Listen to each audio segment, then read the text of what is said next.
So this is a recording to tackle the new GCSE English 9 to 1, which asks you to evaluate the language and structure of some 19th century text, 20th century text, and 21st century text. You can have a 19th century text and a 20th or 21st century text. So the first text, the 19th century text, is actually quite hard.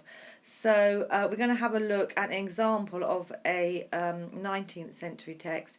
We're going to look at Lord Arthur Saville's Crime by Oscar Wilde, and this is an extract from a short story. Lord Arthur has met a fortune teller, Mr. Podgers, at a party. Mr. Podgers has looked at Lord Arthur's hand to tell his fortune, but he has refused to say what he can see. Oscar Wilde is a very, very funny playwright and writer, okay? He went to jail for being gay and later died after he was released. He went to Reading jail, actually, for being gay. So he was kind of a bit of an outsider, so he likes to mock and take the mickey out of society because he wasn't really part of the mainstream in the 19th century because gayness wasn't acceptable. There's some cultures where gayness isn't acceptable in other parts of the world. I know that in Jamaica and places, so and Nigeria. So there's still places where gayness isn't acceptable. But Oscar Wilde was writing about being gay, not about being gay. He was writing, but he was often criticising the society that was not allowing him to be who he was naturally. So it's often quite satirical and biting and mocking. Right? I love Oscar Wilde. He's very, very clever. Okay? He's very, very witty. So it's great that you've got this. And if you want to read it out loud to me, and then we can answer the questions. All right? Were you all right with that? Yeah.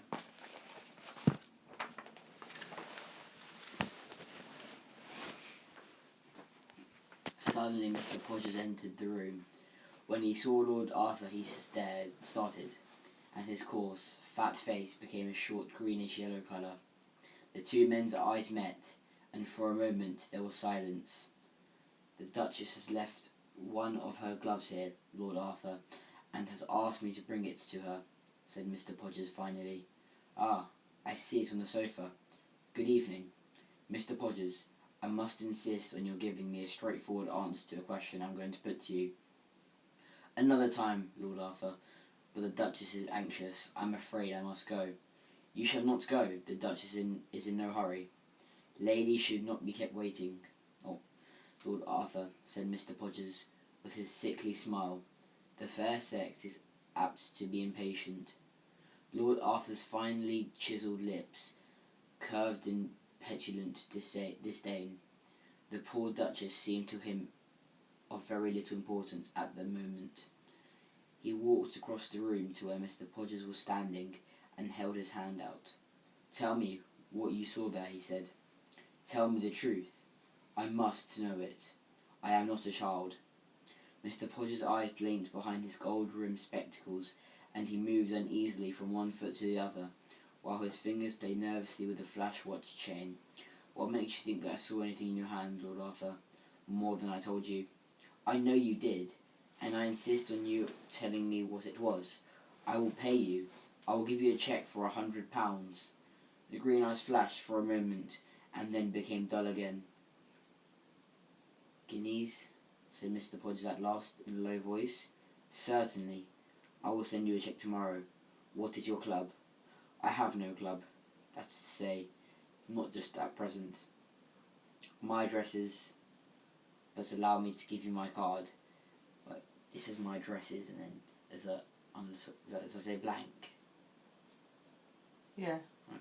"But allow me to give you my card," and producing a bit of gilt-edged pasteboard from his waistcoat pocket, Mr. Podgers handed it, with a low bow, to Lord Arthur, who read on it.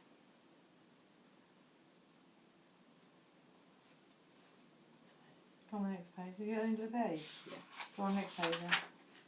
"My hours are from 10 to 4, murmured Mr. Podgers mechanically, "and I make a reduction for families." "Be quick," cried Lord Arthur, looking very pale and holding his hand out. Mr. Podgers glanced nervously round and drew the heavy portiere across the door. It will take a little time, Lord Arthur. You had better sit down. Be quick, sir, cried Lord Arthur again, stamping his foot angrily on the polished floor. Mr. Podgers smiled, drew from his breast pocket a small magnifying glass, and wiped it carefully with his handkerchief. "I am quite ready," he said. 10 minutes later, with face blanched by terror and eyes wild with grief, Lord Arthur Savile rushed from Bentinck House, crushing his way through the crowd of fur-coated footmen that stood around the large striped awning and seeming not to see or anything. The night was bitter cold, and the gas lamps around the square flared and flickered in the keen wind, but his hands were hot with fever, and his forehead burned like fire. On and on he went, almost with the gait of a drunken man. A policeman looked curiously at him as he passed, and a beggar, who slouched from the archway to ask for alms, grew frightened, seeing misery greater than his own. Once he stopped under a lamp and looked at his hands. He thought he could detect the stain of blood already upon them, and a faint cry broke from his trembling lips. "Murder!" That is what the curiomentist had seen there. Murder! The very night seemed to know it, and the desolate wind to howl it in his ear. The dark corners of the street were full of it. It grinned at him from the roofs of the houses. First he came to the park, whose sombre woodland seemed to fascinate him. He leaned wearily up against the railings, cooling his brow against the wet metal, and listening to the tremulous silence of the trees. "Murder! Murder!" he kept repeating, as though iteration could dim the horror of the world. Oh, yeah. Okay, so what's happened in this extract? Well, What's the subject matter of it? it's Got Mr. someone Podgers. who's murdered someone, who's a murderer, Yeah. and someone who's is questioning someone what they've seen. Yeah. And basically, you've got Mr. Podgers. He reads hands basically, and then you've got a Lord Arthur, haven't you? Yeah. Is it Lord Arthur? Yes. Yeah. And Lord Arthur is he sees Mr. Podgers as inferior, but he's stuck. Why is he stuck with him? Because he knows that he's a murderer. I'm not sure. Right, okay. So if we look at the bit here, we need to get it straight what's going on.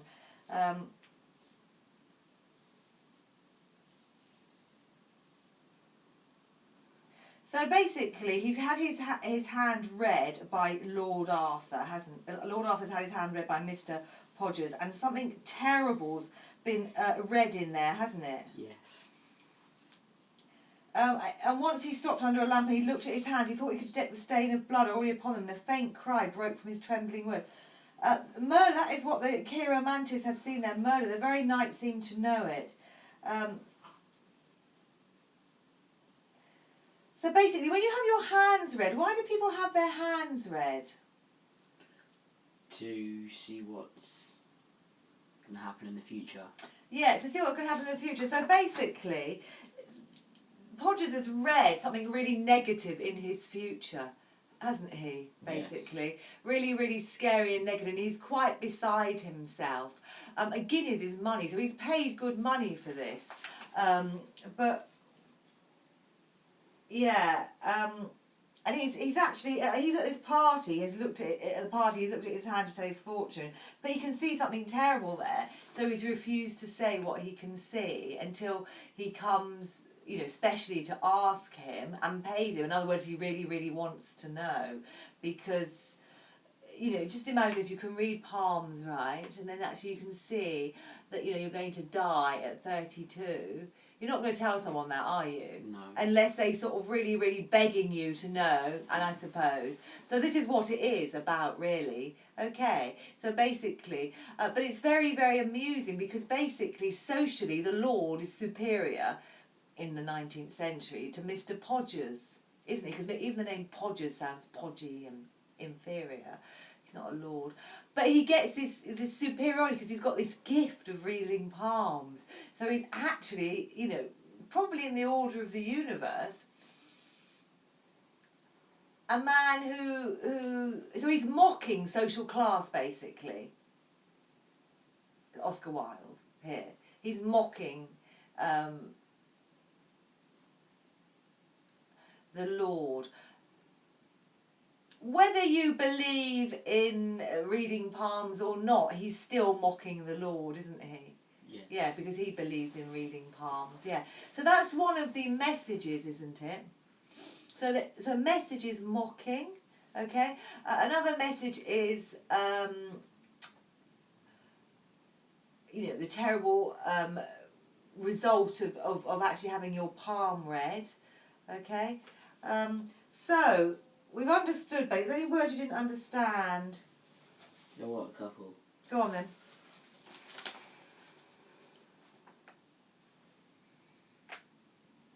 Did you see those finely chiselled lips? Petulant. Petulant means sort of slightly annoyed and snooty and petulant.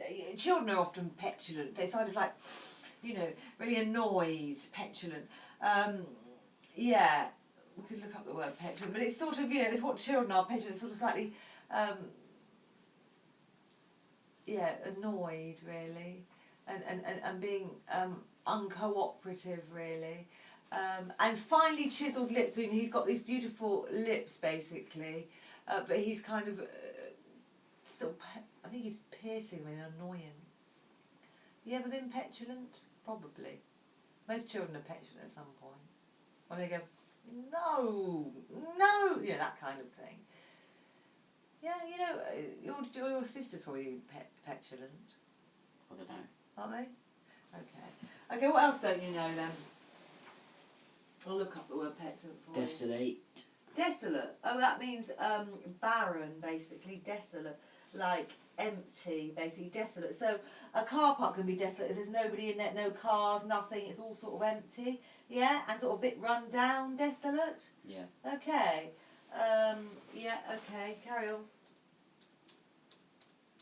What's the next one? Childish, sulky or bad-tempered, yeah. He was moody and petulant. Irritable, impatient or sullen in a peevish or capricious way. Easily annoyed and complaining in a rude way like a child. It's like a child. Rude in speech or behaviour. Characterised by temporary ill humour. That's what petulant means. It means impudent. Or, it's late 16th century word, it means immodest. It's got a very childish, slightly ill-educated, petulant, young sort of meaning. Quite a good word, actually. Carry on. So desolate. Any other words? No. Okay. So whose point of view is it from?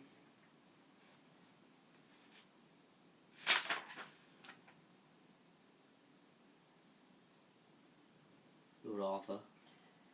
Is it? Or is it an omniscient author, the third person? Well, it says I. No, that's speech. Yes, it's third person. So so write that down. It's third person. That's really important. It's third person. Yeah. All my notes. Yeah, write it down. It's third person. You write that down on your notes. It's third person. Yeah. And Great Expectations. No, this is actually Lord Arthur Savile's. But actually, no. You can look at Great Expectations on YouTube. And then, these are different, these are notes that I'm going to ask you to write this up. Is that all right?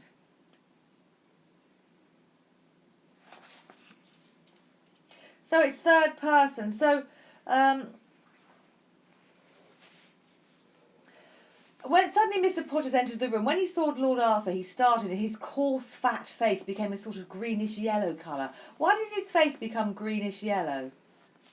Because he feels sick. Oh no, he gets.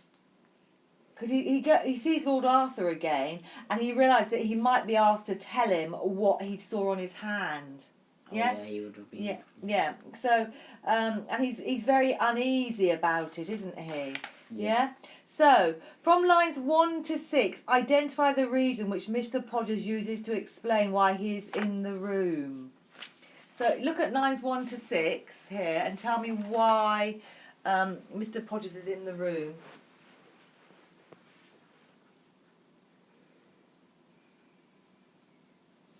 To get gloves. Yeah, to get whose glove? The Duchess. Yeah, yeah. So he's come back to collect a glove. So it sounds like, you know, he, yeah. So he's come back to get the glove. So the next question is, from lines 7 to 17, give 2 ways in which Lord Arthur's behaviour shows that he feels that he is more important than Mr. Podgers. You may use your own words or quotation from the text, okay? So you need to look, again, it's a comprehension. You're looking for how he's sort of making, Oscar Wilde is making it appear that Lord Arthur feels he's superior. So if it's worth 2 marks, and so, and it's like from line 7 to 17. So do you want to have a go? Yeah? Because yeah. 7 to 17. How do we know that Lord Arthur thinks he's superior to Mr. Podgers? He stops him from leaving. Okay, he stops him from leaving. He kind of claims that he has power. Go on, read it out then, the quote. Oh, sorry. You should not go. The Duchess is in no hurry.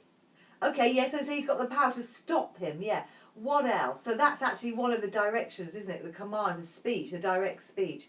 Right, so when you're looking at the language, we put language in our list, didn't we? He says, tell me what you saw there, he said. Tell me the truth. I must know it. I'm not a child.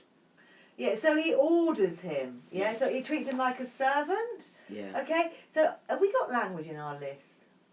Your list that you've written Yeah. down? Yeah, so that's language. He orders him, doesn't he? Yeah. He gives him an order. But also within that, doesn't it talk about the petulant look he has on his face? Yeah. Read out that sentence. The descriptive language used. Lord Arthur's finely chiselled lips curved in petulant disdain.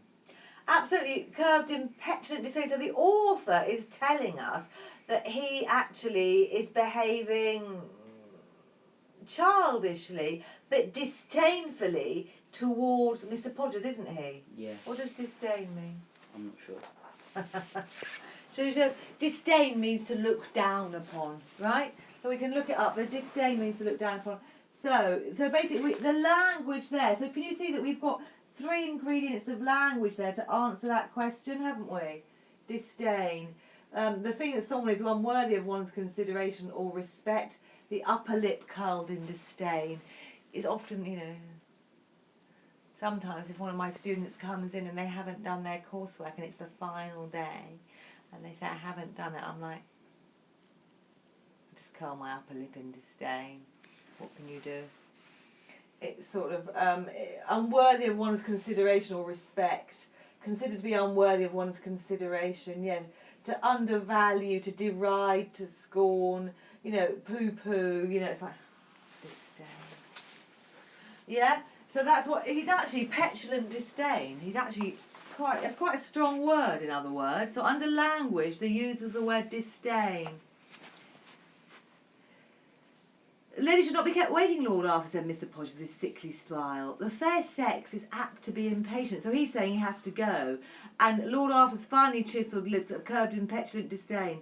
The poor Duchess seemed to him of very little importance at that moment. So he's got petulant disdain as to what Mr. Podgers is saying, isn't he? Yeah? The question was, yeah, so he feels he's... Any other words there? No. 17. 15, 16. Yeah. Yeah, so I think we've picked out all the language there, haven't we, that shows that he thinks he's superior, doesn't he? Yeah? Yeah. In lines 18 to 44, how does the writer use language and structure to show the change in both Mr. Podgers and Lord Arthur's moods? Support your views with reference to the text. Okay? So, the basic thing, again, all the this is actually from EdXL, but all the examples have to have the same kind of questions, unpicking and evaluating a text, okay? So the fact that we're doing edX doesn't matter, it's exactly the same skills, obviously, though it's not fair if half the country was given one set of skills and half the country was given another, right? Yeah. Okay, so your questions won't be laid out exactly like that, but they will be basically that, okay? Because that's what the new 9 to 1 GCSE is, and it has to have 19th century literature to challenge you. And as you can see, you were struggling with some of those words, weren't you? Which will floor you, and that's the problem. That's what's happened. So basically, we need to practice those so you're not floored. Okay. Okay. We practice 19th century texts so that even if you don't know what they mean, you can work it out from the context. Okay. Yeah. Right. So we'll try and work out. We'll do that. We've got another year, so we're not going to do it now, working out from the context. We're going to, try and get ourselves up to scratch, which we will do, and then you'll be able to do it easy, I think. But at the moment we're still at year 10, so it doesn't matter. But I'm just warning you, it is quite hard. It is designed to trip people up, as far as I can see. I might be wrong, but it seems to me that way, don't you? Yeah. Yeah. So the next question, in lines 18 to 44, how does the writer use language and structure to show the change in both Mr. Podgers and Lord Arthur's mood? So you want to look at 18 to 44 and try and answer that question? Is that, how many marks is it worth? 6 marks. 6 marks. So, yeah. You don't want to spend, you want to spend like 6 minutes on that probably, or 8 minutes, not too long.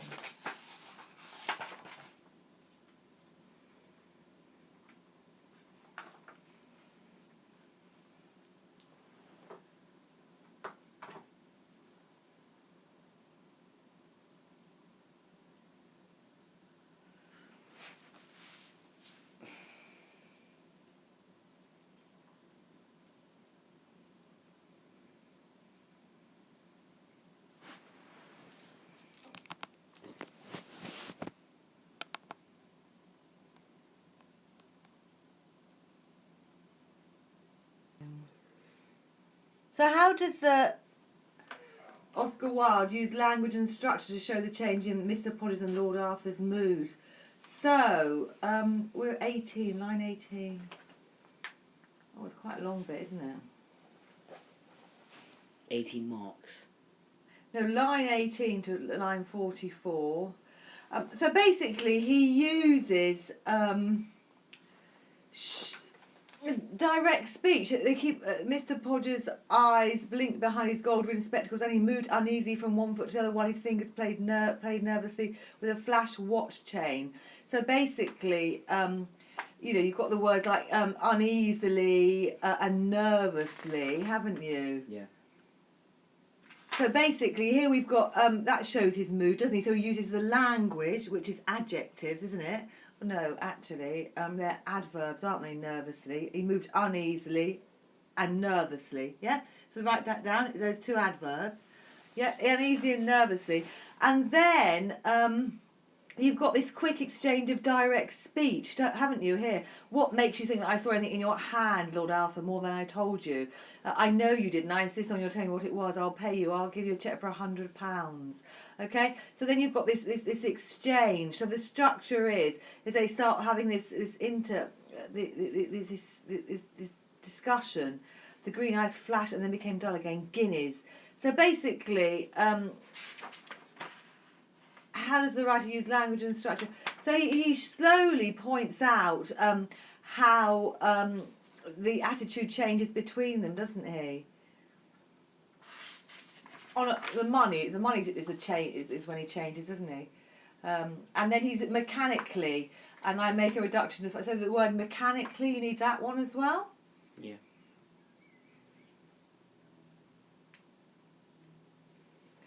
And so then basically, a change in both Mr. Podgers and Lord Arthur's mood.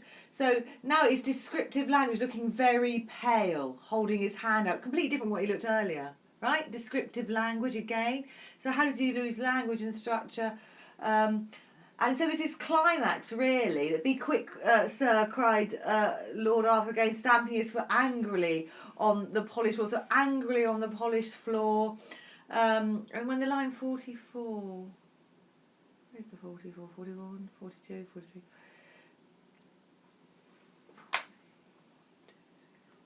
I am quite ready, he said. And so basically, you want to talk about structure a bit. It's got this nice, I am quite ready, he said. So this is kind of, it climaxes this whole kind of, you know, with Mr. Podgers in charge now, gaining money from him. Lord Arthur getting more and more pale, and the whole structure, it was a to and fro, with a sort of an increase in tension. And now Mr. Podgers is smiling, and he's saying, I am quite ready. One short sentence is one climax, isn't there? And we want to know what happens next. So that's the structure, basically. Okay, and you need to support your views with reference to the text, and it's a very short sentence here, you know, that actually sort of summarises everything that's been going on before, really, and brings it to a close, doesn't it? And it hooks us into the next suspense, isn't it? Yeah. Mr. Podgers smiled, drew from his breast pocket a small magnifying glass and wiped it carefully with his handkerchief. Again, Oscar Wilde is keeping the reader in suspense, isn't he? Yeah. As to what's going to happen next. And it's a delightful piece because at one point Mr. Podgers is this kind of, sounds like quite a fat, coarse man, which the name implies, is sort of the social inferior, and by the end of it, the tables have been turned, haven't they? Do you like that piece of writing? It's quite funny, isn't it? Yeah. It's very, very witty because basically, and it still would happen today, I think, such a thing. There's someone, you know, is superior looking down their nose at you, and it turns out you've got a bit of information they want, and then they have to start grovelling to you. So even though, you know, this is 19th century text, the social situation still exists in the UK today. I don't know if it's a very UK situation or a very human situation, where people from one social class look down their nose to somebody from another, and yet, you know, it's very, very funny when you have to sort of rejig it all, because it turns out he's got something he really wants, and he can't get it from anybody else. And Mr. Podgers has got a very special skill, even though he looks a bit rough, and one has to say actually that Mr. Podgers may be making it all up. You get the kind of feeling that he's a bit of a charlatan, don't you? But you're not sure, really. Mhm. Okay, so that was worth 6 marks. Do you understand what I'm talking about, language and structure now? Yeah. You look at the backwards and forwards of the direct speech, the chats again, the to and fro, they agree, and then you've got this sort of climax. I am ready, he said. I'm quite ready, he said, and all that lovely descriptive language. Okay. Yes. So finally, we've got 10 minutes left. It's the 15-mark question, right? In this excerpt, there's an attempt to create tension between the two characters. Evaluate how successfully this is achieved. That's ridiculous. You, a lovely 15-year-old boy, evaluating how successfully Oscar Wilde has achieved this is rather nonsense, isn't it? I'm 14. Are you 14? Golly. So you, a 40-year-old boy, is having to evaluate Oscar Wilde, who's extremely gifted, witty, very, very intelligent man. But anyway, this is what they're giving you as an exam, so we'll go along with it. Even me evaluating it, as you know, an English teacher of many, many years, it's a bit like, But basically, what we're saying is, how is he managing to communicate these very subtle meanings, basically? Okay, how does he manage to communicate all that humour and satire and wit and mocking, all of that in that there's words. You're getting all that, aren't you? All of it. How does he do it, basically? In this section, there's an attempt to create tension between the two characters, evaluate how successfully this is achieved, support your views with detailed reference to the text. So that's worth 15 marks.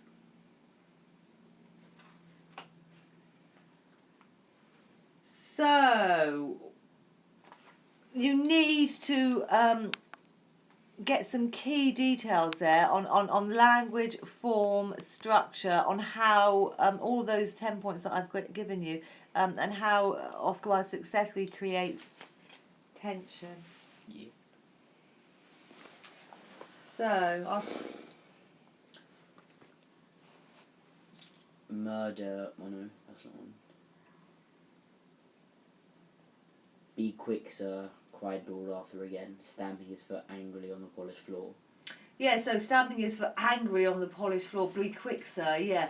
So basically, he's now calling him sir, isn't he? Yeah. And he's actually, the social situation's changed, really. And he's also using orders. That's an order. You need to unpick the language. That's an order. So the tension is he's getting really desperate and he's stamping his foot. He actually behaves like a child, though, doesn't he, actually? Yeah. He seems to be rather immature, yeah. Okay, carry on down.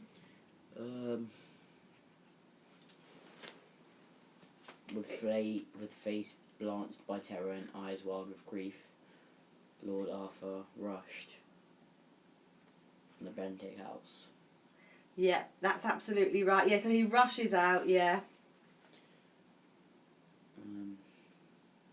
How many have I given? 4? 5? Give me 5 or 6, there's loads. His hands were hot with fever, and his forehead burned like fire. Is that between the two men, though? Or is it just how... Was the question between the two men? What was the question? Between the two characters? Yeah, so that last quote, is that between the two characters? No. No. Okay. So, I've got an answer here that one of my students did, okay? So, I'm just going to read it out to you, okay? And then, I'm going to read out key parts. And you can sort of see if you agree with them or not, right? So, how does he create tension between the two characters? He does it very successfully. When Mr. Podgers initially enters the room, it is extremely awkward between the two men. His coarse, fat face... His coarse, fat face, that's alliteration, became a sort of greenish-yellow colour. The two eyes met and for a moment there was silence. This suggests that something went on between the two men previously and there's an ongoing tension between them. His face became a sort of greenish-yellow colour and there was silence. So that's the first quote you need, right? Yeah. Okay. The second quote, there's no warmth in any of the dialogue, and it's very abrupt dialogue. You probably need to quote some of that. Certainly in the first half, all spoken requests are done in imperative form with no personal meaning behind them. You shall not go, ladies should not be kept waiting, tell me what you saw, tell me the truth. This shows that the two characters may not respect each other that much and they are being passively aggressive rather than plain right out mean. Well, obviously you can't write that, but they're actually being sort of abrupt with each other and there's tension between them. In the last line, the interaction between the two men, tensions at the climax of the extract, Mr. Podgers is about to reveal the fortune of Lord Arthur. Once again with no emotion, he says, I'm quite ready. And even greater tension is added in the final paragraphs. We do not know what Mr. Podgers has told Arthur, but he knows it's very bad, blanched by terror, wild with grief. Okay? So that's what he's done to him, hasn't it? Yeah. We do not know what happened or what Podgers predicted. This allows for the reader to come up with the most tense or tragic outcome, adding once again to the tension. Wilde creates tension successfully, both in the use of the language, the way the men talk to each other, and the structure, not telling the reader what happened, the swapping of the characters' personalities halfway through, and the general vagueness of the entire situation. Oh, so my mum told me to come. She said that she might not come in. She goes that I should come answer her. Okay, so if you understand how he creates tension between the two characters, can you do that for homework? I will email you this model as well. Oh, well, I'm not sure if I'll email it to you or not, because otherwise you might just copy it. We'll talk about that. All right.